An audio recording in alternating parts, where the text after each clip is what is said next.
ऐसे ही जो मनुष्य सृष्टि की माता है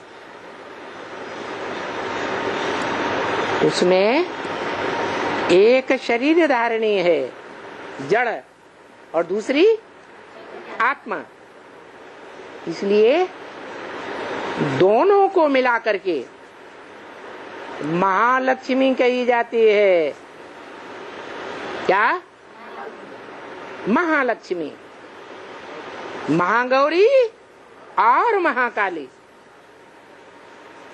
दोनों के संस्कार मिलकर एक होते हैं, तब क्या कही जाती है? महालक्ष्मी कही जाती है।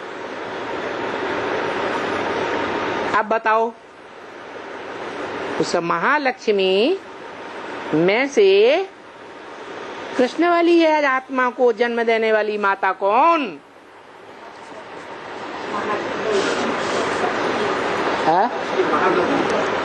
महालक्ष्मी, जगदम्बा है, जो लक्ष्मी कही जाती है वो लक्ष्मी ही यज्ञ के आदि में जब के लिए बताया कि मैं जब आता हूं तो 3 मूर्तियों के साथ आता हूं। कितनी मूर्तियां? 3। कौन कौन सी? ब्रह्मा है उनमें एक विष्णु की मूर्ति और एक शंकर की मूर्ति। उनमें जो ब्रह्मा वाली आत्मा है वो समझने वाली आत्मा है, चाहे वो दादा लेखराज ब्रह्मा हो और चाहे वो जगदम्बा हो, दोनों ही बड़े से बड़ी माँ है ना कि नहीं? तो दोनों में समानता होगी या नहीं है? दोनों बोल बोल करने वाली हैं या समझने वाली भी हैं? बोल बोल करने वाली। तो यज्ञ के आदि में वो माता बड़ बोली भी थी एक,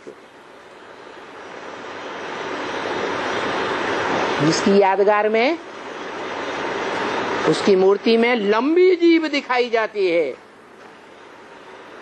कहावत में भी कहते हैं, अरे भाई इससे ज्यादा मुंह न लगाओ, इसकी बड़ी लंबी जीभ है।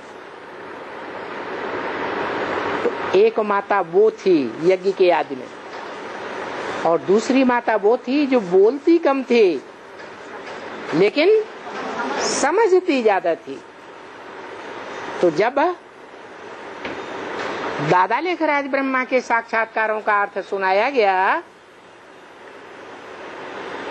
प्रजापिता के द्वारा, तो प्रजापिता को वो साक्षात्कार किसने सुनाए? दादा लेखराज ब्रह्मा ने सुनाए या उनकी बड़ी बहन ने सुनाए या कोई और बड़बोली माता थी? उस बड़बोली माता ने हिम्मत की सुनाने की। हिम्मते बच्चे मददे बाप। तो जो हिम्मत करने वाली माता थी बोल बोल करने में, उसने साक्षात्कारों को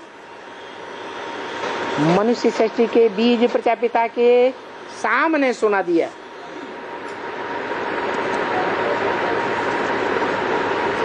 जिसने सुना मुख से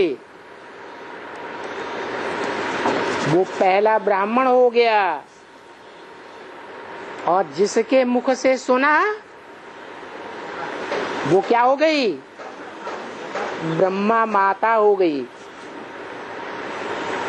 बड़ी माँ। क्या ब्राह्मण कब बनता है?